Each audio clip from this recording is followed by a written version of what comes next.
right.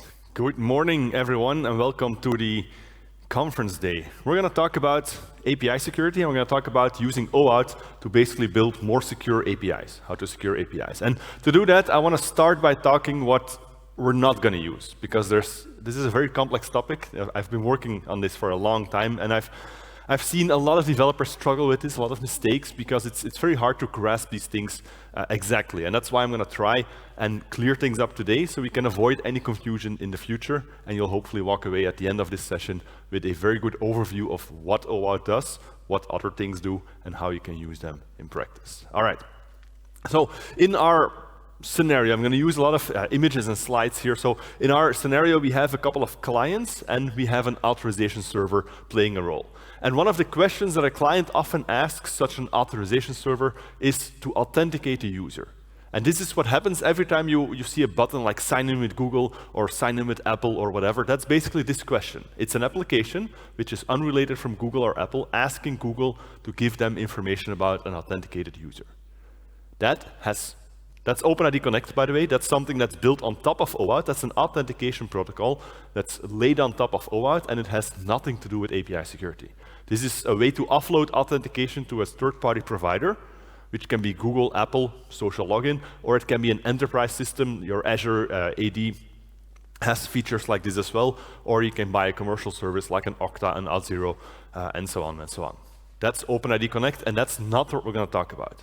But since it relies on OAuth, since it's built on top of OAuth, people often get confused, and sometimes they're even used together, which doesn't really help clear up any confusion. So that's essentially where we're at right now.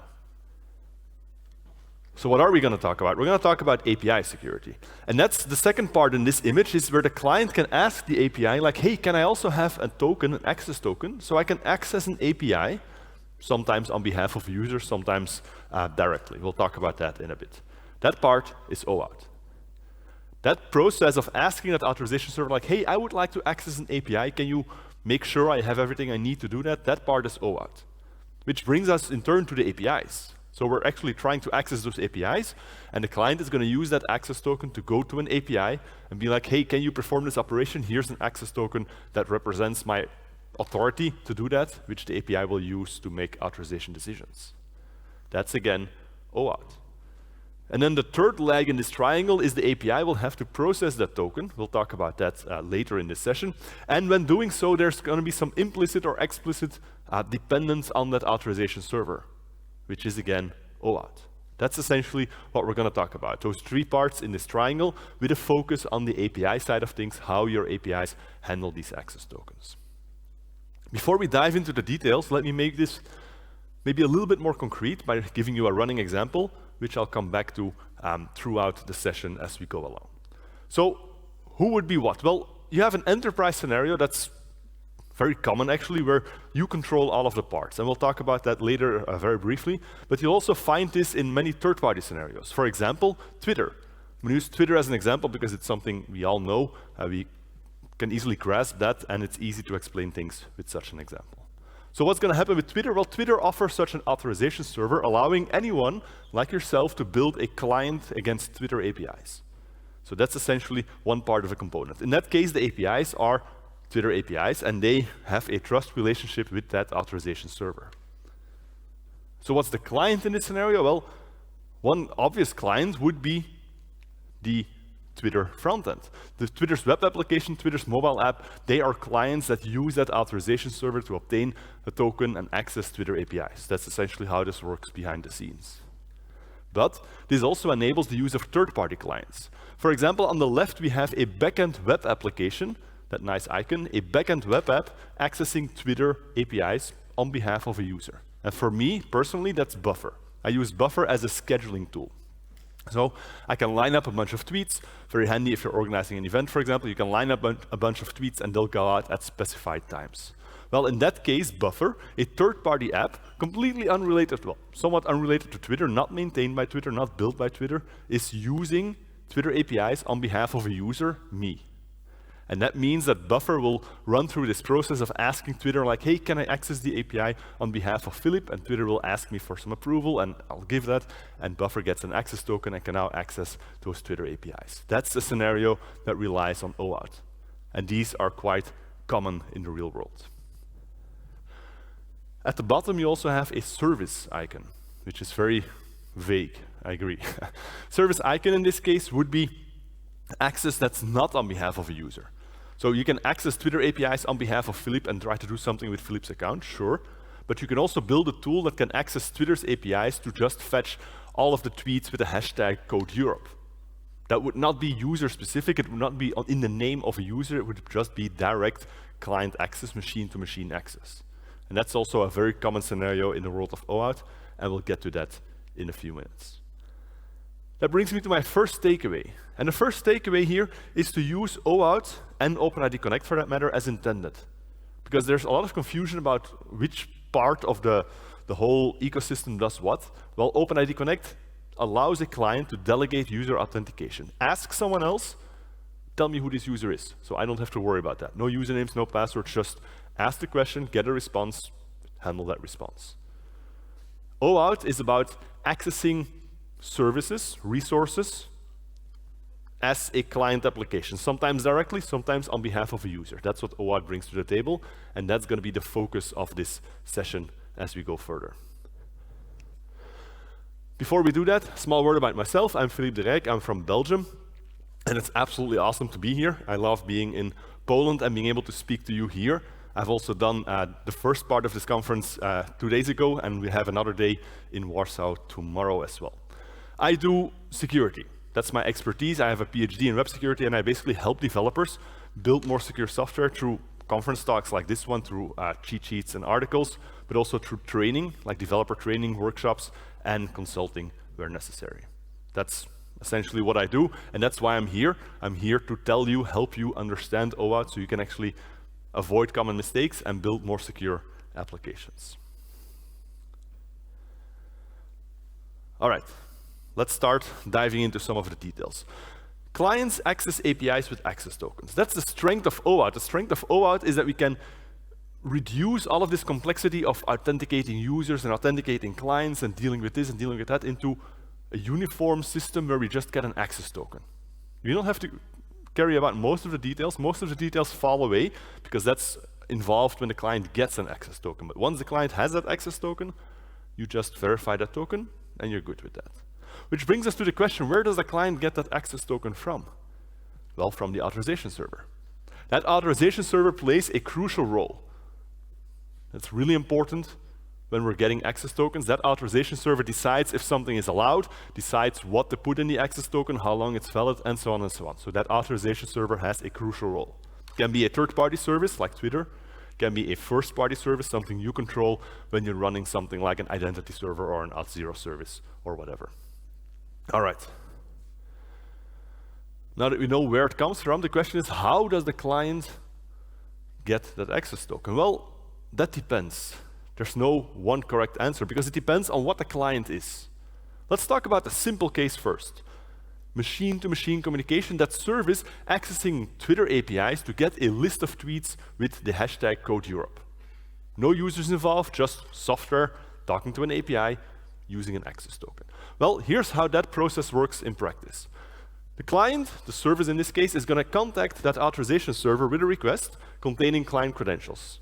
The client has been pre-registered with that authorization server, and the client has received typically an ID and a secret, or some more advanced authentication mechanism.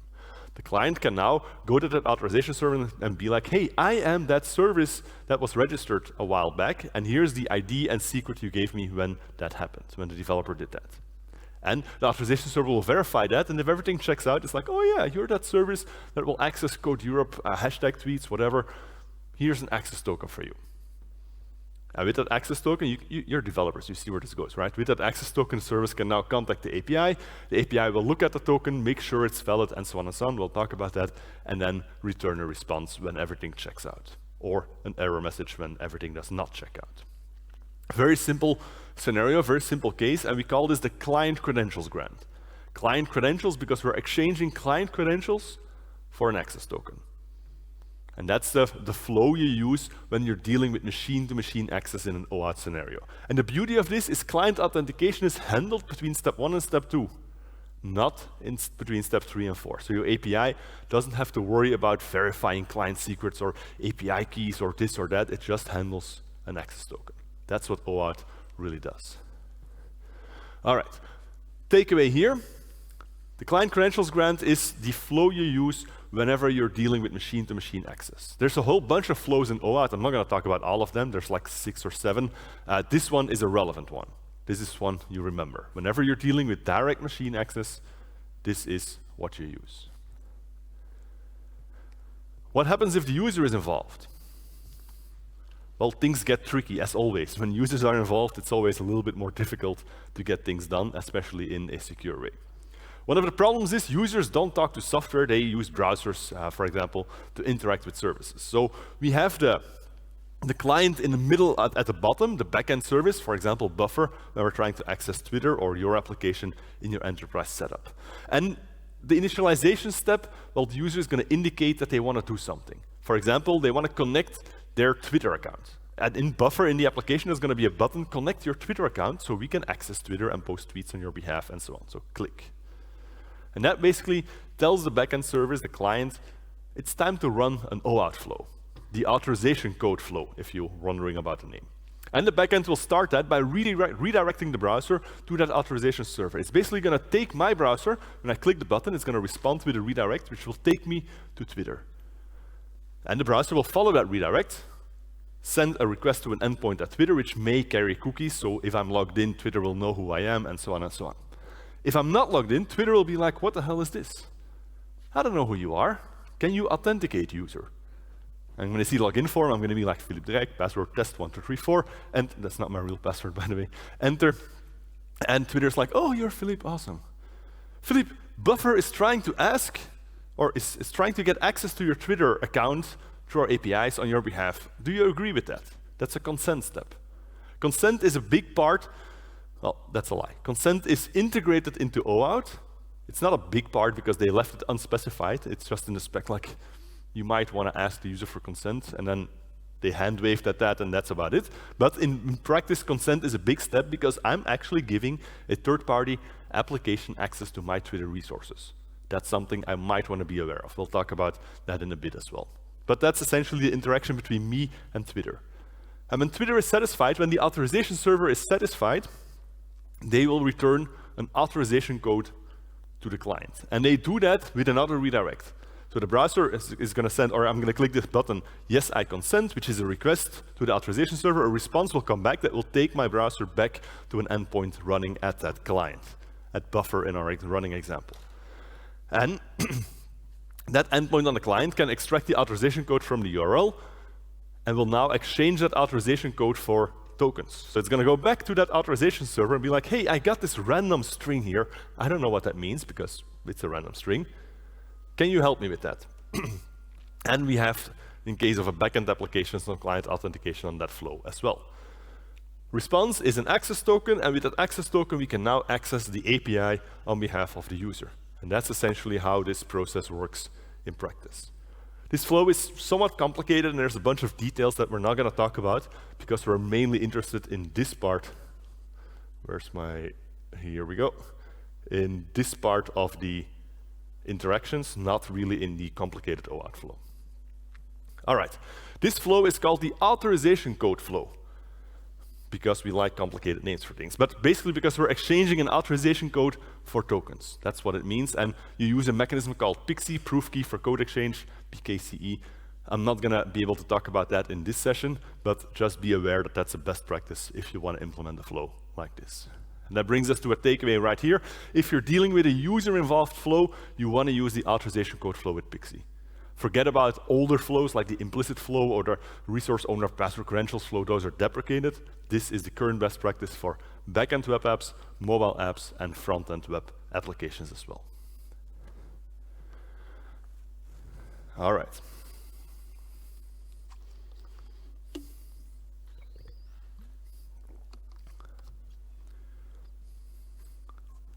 What happens when the access token expires?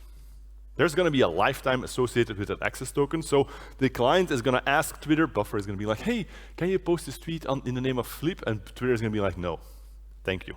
your token is expired, no longer valid, go away please. And in that case, the client is kind of stuck. But if they received a refresh token in the previous flow, you may have seen that when we exchange the authorization code, we also get a refresh token. So now we can go back to the authorization server and be like, hey, you gave me this refresh token before. Can I get a new access token with that refresh token?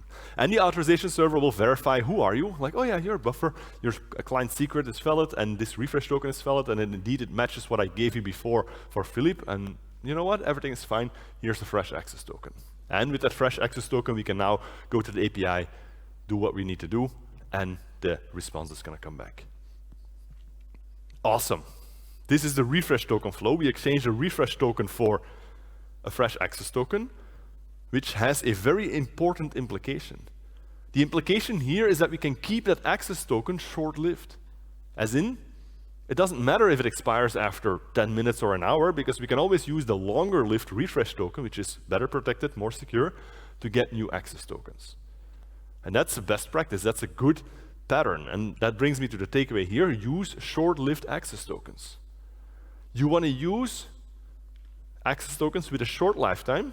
Depends a bit on the type of application, how sensitive it is, where it runs. But for a front-end application, for example, a JavaScript front-end, you might want to keep those access token lifetimes short, 5 minutes, 10 minutes, and then use a refresh token to get new ones if you need to. All right. Bluish background, green font, that is a takeaway, that's a good thing. I also have bad things in my slides, which are coming up next. Things to avoid, pitfalls. I'm not the best designer, but I try to make it kind of clear by making the font somewhat reddish. So green and red is usually associated with good and bad. So what we have here is a pitfall. So one of the pitfalls is that people see all of these tokens and they get somewhat confused. They're like, yeah, they look very similar. Especially, for example, the identity token from OpenID Connect and the access token from OAuth. It's like, it's almost the same. It's like, yeah, the difference is probably not important. And they start sending identity tokens to APIs, which is an absolute no-go. That is a recipe for disaster that will create authorization problems, and that's something you should never, ever do. So whenever you're dealing with API security, the only token you accept is an access token, not an identity token and not a refresh token. Remember that. And if somebody tries to argue with you, ask them why, and if they can't explain, then trust me, they don't know what they're talking about. Seriously, common pitfall results in massive problems. Try to avoid that in practice. All right. Enough pretty pictures, right? You're developers, well, most of you probably, and you might want to see something that doesn't look like something that came from the marketing department. So here's the raw access token. On the left, we have a reference access token, and on the right, I have to be careful here, yes, on the right, that makes sense. On the right, we have a self-contained access token, two different types of access tokens. What's the difference? How do they work? What do they bring to the table? Well, a reference token on the left is an identifier. It's a random piece of junk as far as the API is concerned. So how do we handle reference access tokens? Well, yeah, I kind of lied about not showing you images anymore, but we'll get to more details later on. So how do you use a reference access token? I put the API on the bottom left this time because I needed some more space on the slide. Well, the client is going to run an OAuth flow one way or another and get that access token. And with that access token, they're going to contact the API. But a reference access token is an identifier. It's a random ID that's only meaningful to the authorization server on the top right. It means nothing to the API. So the API has to go back to the authorization server and be like, hey man, I got this random identifier from the client. What does that mean? And the authorization server can look it up like, oh yeah, 17 as the random identifier. Well, it's going to be a bit longer and more random, but like, oh yeah, that means that this is for Philippe and this and that, and it's going to give you a set of claims as a response. And those claims basically contain everything that the API needs to know about the authority given to the client and allows the API to make an access decision, an authorization decision. And we can do this over and over again with the same token until it expires, and then we do a refresh token. But what's really important is that on every step of the way, whenever the API receives such a reference token, it has to go back to the authorization server to ask it what it means. And we call that process token introspection. and it has some important security benefits. One of the important security benefits is that the access tokens remain under control of that authorization server. They live on the top right, which also means if you want to revoke them, if you want to terminate access tokens, it's very easy. It's as easy as going into the database and be like, oh yeah, access token for Philippe, bam, done, removed.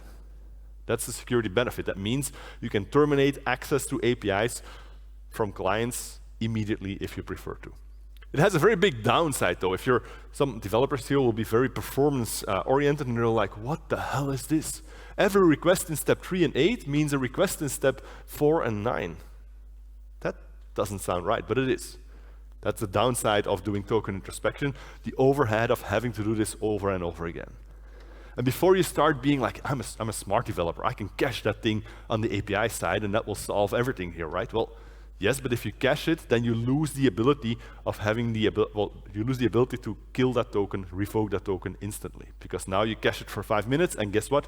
In that window of 5 minutes, you can't revoke that token easily anymore. This is a heavy setup, agreed, but it's a setup that's often used in very security-sensitive applications. Things where people lose money if somebody steals an access token and abuses it. Well, there you might want to have the ability to terminate access immediately without having a window of abuse left after that. That's what a reference token does in practice. What about the other side of this picture? Well, the other side of this picture is a self-contained access token. Today, this token typically has a format of a JSON web token, a JWT. And a self-contained access token, well, the word says it kind of in itself, a self-contained access token contains all the information directly in the token. Which means, if we go back to our pretty image here, which means if the client uses that to access the API can just open up the token, verify the security of the token, a signature to make sure nobody changed anything, but once the data can be trusted, the API opens up the token, it's like, oh yeah, that's what it means, awesome, boom. And there goes the response. And you can do this over and over again, and the API doesn't have to do token introspection ever again, which is a strong benefit. The performance people will be like, oh yeah, awesome. This rocks, because, well, you can deploy 20, 30, 100 APIs, and they can all learn, they all know how to handle such access tokens, and they don't have to ask the authorization server again, which is pretty awesome. As far as revocability goes, we get a kind of a middle ground here. We still have revocability of refresh tokens. Remember that refresh token that's used to get fresh access tokens, we can always revoke those. They always live at the authorization server because that's where they're used or consumed. So we can always revoke that refresh token. That's good. But it also means that there's a window of abuse for as long as your access token is valid. So if your access token is valid for 8 hours, which is not recommended, by the way, for 8 hours, and somebody steals one of these access tokens, they'll probably be able to abuse it for up to 8 hours. Or 7 hours if it's still valid for 7, and you kind of get the idea. And that's the downside of this approach. What's the takeaway here? The takeaway is that, first of all, OAuth is complicated. That's one thing. But the second takeaway is that you want to find the approach that works for you. And in most cases, in applications that are not extremely critically sensitive, that approach is probably a short-lived, self-contained access token. That's why I explained about refresh tokens before, so we can actually understand, sorry about that, we can actually understand how that's working in practice. So what you want to do is you want to have short-lived access tokens, as in 5 minutes, 10 minutes, they're only valid for that short amount of time. So in case somebody steals them and abuses them, the impact will be fairly limited, which is a good thing, and then you'll always have revocability through those refresh tokens. That's essentially what you want to deal with.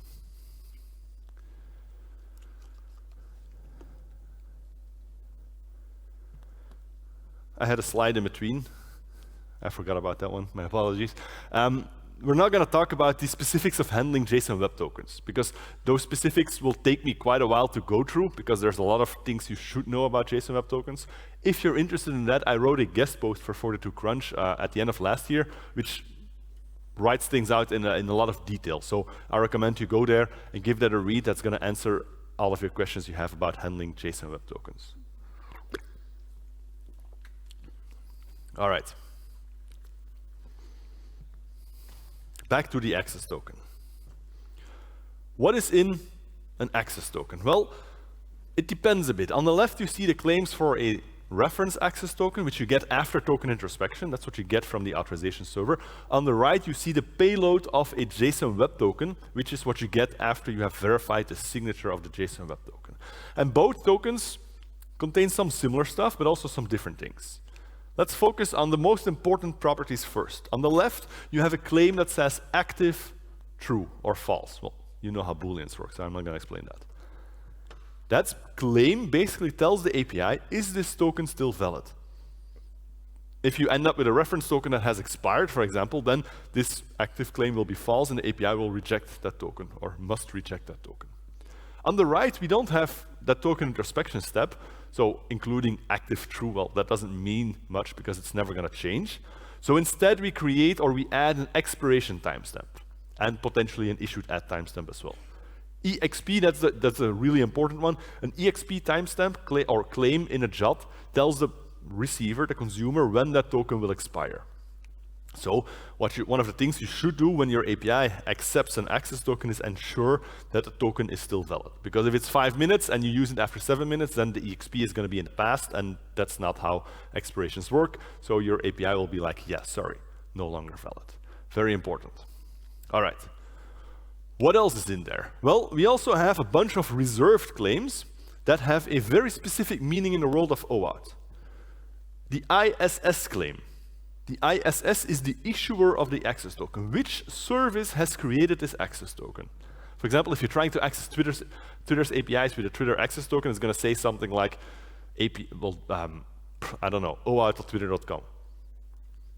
That's the issuer at that point. That identifies who created it. We have the audience, AUD, that's who is supposed to consume the access token. Because you can have tokens for different APIs, like the token 1 for API 1, token 2 for API 2, token 3 for API 3. You're not supposed to be able to use token 3 for API 3 on API 1 because that's going to create some nasty issue. So an API has an identifier, some logical identifier like, hey, I'm API 1, and it's going to check the audience, is this token intended to be consumed by API 1? Yes, no, maybe. Well, there's no maybe. It's yes or no, and if it's no, we reject it. If it's yes, we accept it.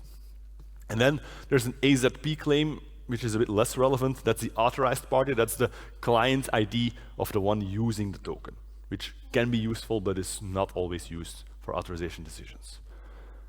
This is a generic check. That's what the API uses to make authorization decisions. That's what the API uses to ensure that a token is valid. Very important checks that you have to do. Since these are generic, you'll often find these in middleware as well.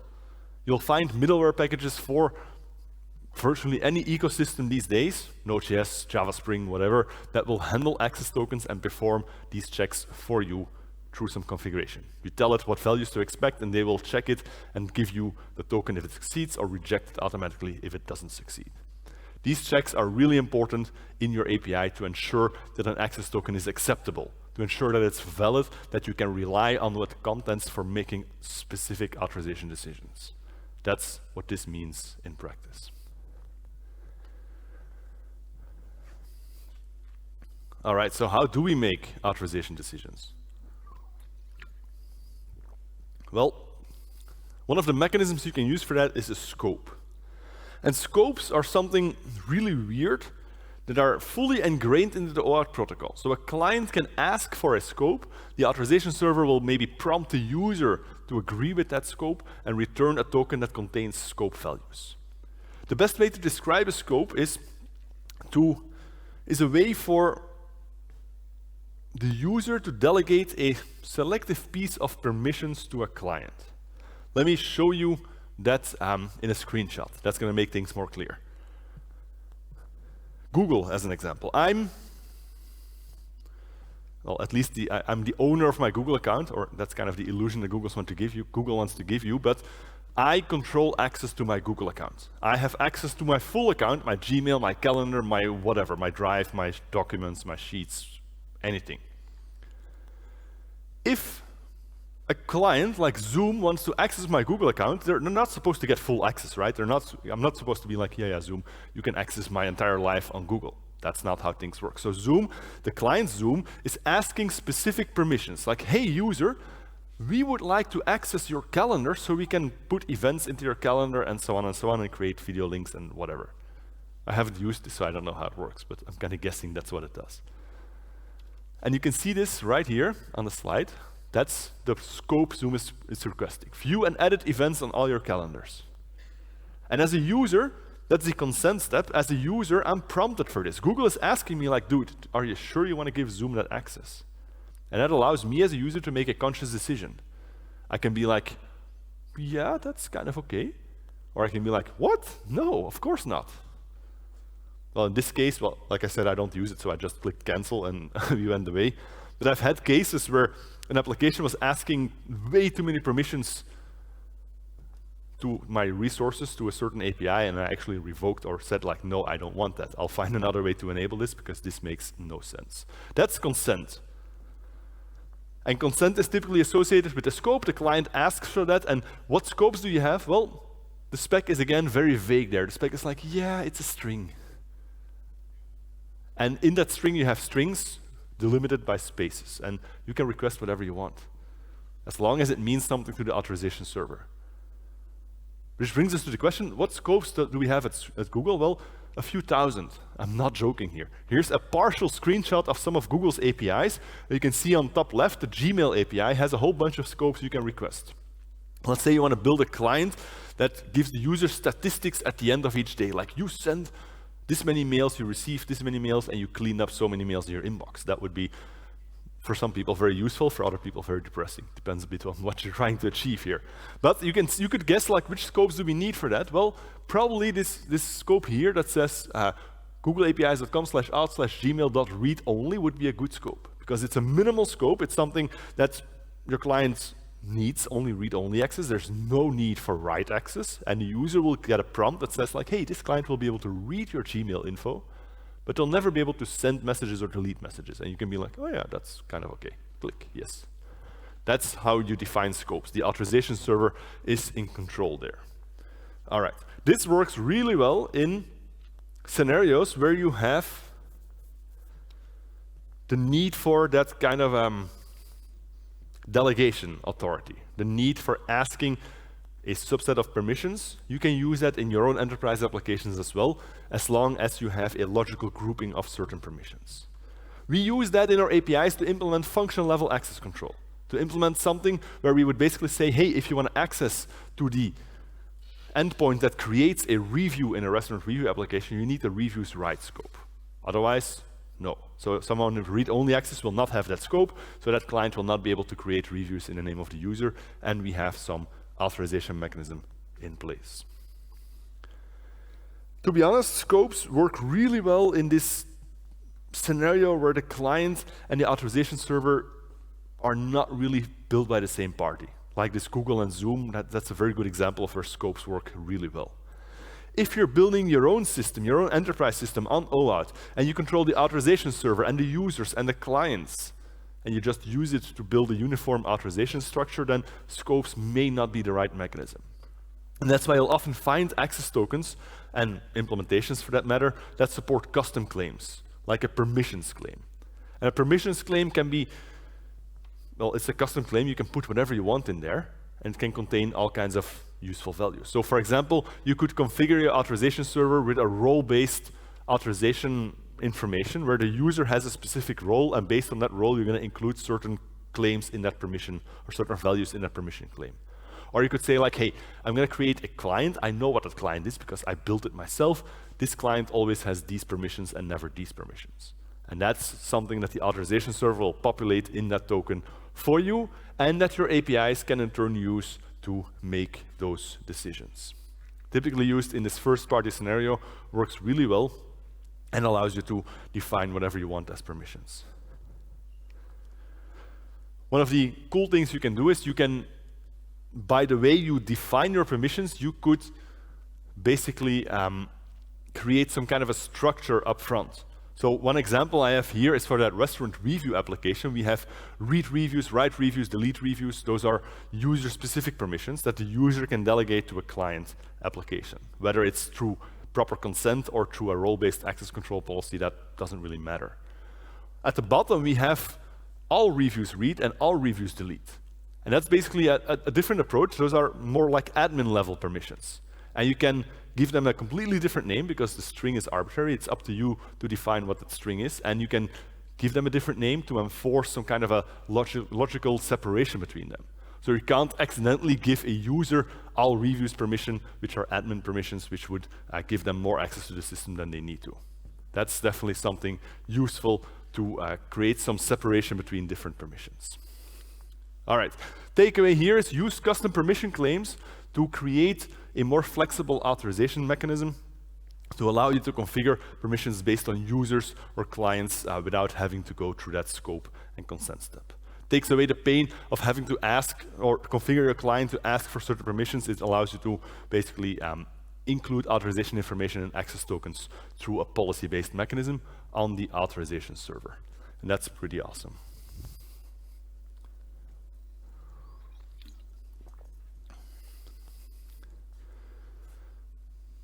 All right. What does that mean for authorization decisions? Well, checking permissions is awesome for functional level authorization. Functional level as in, is this client or user allowed to access this type of operation? That's what functional level authorization is. But it doesn't solve object level authorization challenges. Object level authorization is basically checking, is the user is allowed to delete reviews? Yeah, that's good. Is the user allowed to delete this particular review, review 17? I don't know, maybe. If the user is the owner, then sure. If the user is not the owner, then probably not. And that brings us to a very specific authorization policy that has to be implemented. And in OAuth, for users, you can do that with the SUB claim. Every access token that's issued on behalf of a user will contain a claim called SUB, subject, containing the user's unique identifier.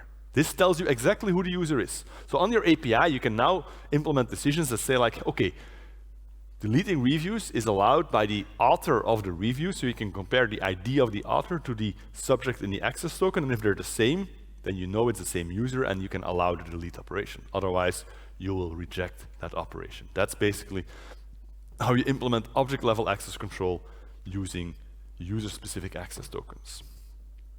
For client-specific tokens, this is where OAuth gets a bit fishy. There's no real defined upon standard to define a client-specific access token, so everybody kind of has their own ID on how to do that. Some authorization servers will include the client ID in the subject field with a suffix like @clients, as you can see here at the end. That's one way of doing that. Other implementations will include a custom claim, a client ID claim, for example, that contains the ID of the client.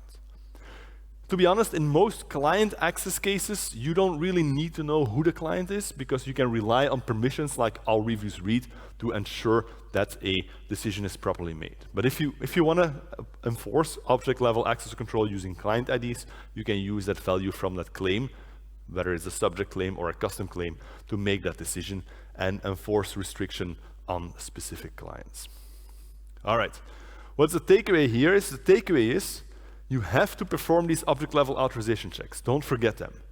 BOLA, broken object-level authorization, is API security problem number 1 anywhere. It's absolutely common, and it exists everywhere you forget to check an operation against the specific object that is being accessed. Delete reviews, well, you have to check that the user is allowed to delete this particular review and not just allow the deletion of any review, regardless of who the owner is. That's basically what that means. All right.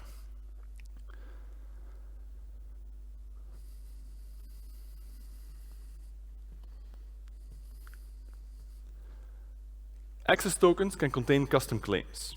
We already saw the permissions claim. Custom as in you can literally define anything you want and include it there. You can include most awesome country and have the value Poland there, of course. That would be not very useful, but perfectly legal in an OAuth access token world.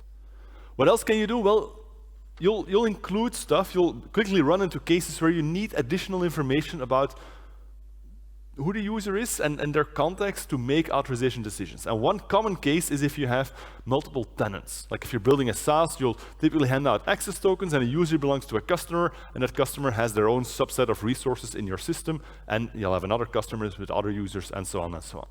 And what you'll typically run into is you'll run into cases where people include tenant IDs and maybe a name in that access token. Those are custom claims that are included.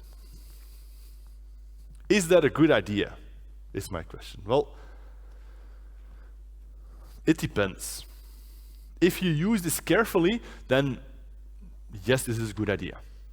If you go off the deep end and you start using this carelessly, then you'll start adding a massive amount of custom claims to your access tokens until you run out of space, which is not something that's supposed to happen.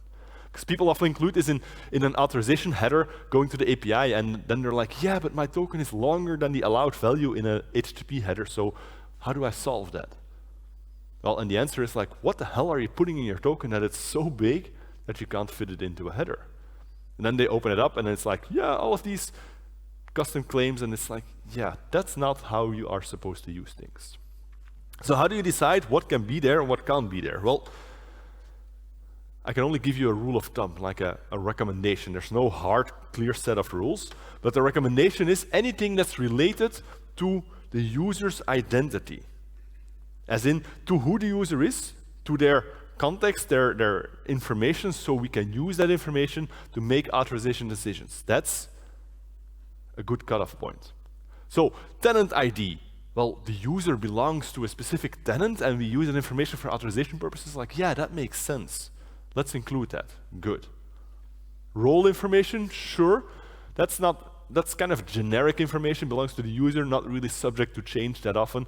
Yeah, sure, you can include role information there as well. API-specific permissions, probably not. What you want to avoid is you want to avoid duplicating your API authorization policy in the authorization server by including all the API-specific details in like custom claims or permissions or whatever. That's something you really don't want to do. And that's why a recommendation here, if it's something that's only specific to an API, include it in the API. If it's something that's specific to the user, you can include it in the access token and forward that to, or send that information to the API for authorization purposes. Brings us to a pitfall here. Avoid overloading the access token with details, because it's going to be unworkable for various reasons. The token will be too big, which is a problem.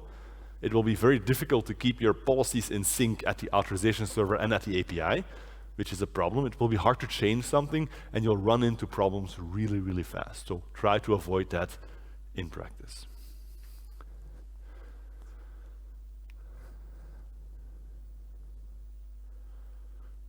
Brings me to an interesting authorization problem. We have the tenant ID in our access token. That's trustworthy values. That's a trustworthy source, because that claim comes either from token introspection from the authorization server, which is good, or it comes from a signed JSON web token, which has been verified for security before we use that claim. So that claim can be relied upon. But very often, code doesn't use that claim because it gets the value from somewhere else. Here's an example of an endpoint in a Java Spring API. And you can see in that endpoint that we have on line 2, we have a request mapping to a path. /tenants, /something something as a tenant ID, /restaurants. And this will give us a list of restaurants for that specific tenant. And we perform functional level authorization. We check on line 1, has permission, restaurants managed. Like, yeah, that makes sense. There's no object level authorization really. Well, that's really built in into using the tenant ID to access that restaurants. Awesome. Good. Good code, right? Well, probably not, since I'm talking about it here. This tenant ID on line 4 comes from the tenant ID here, from the URL.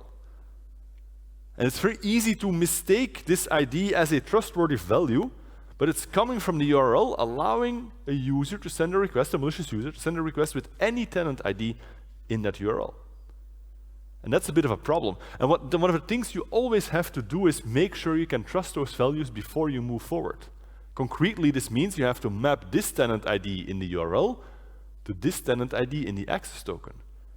Because this is only a valid request if these are the same. But if they're different, then you have a broken object level authorization problem.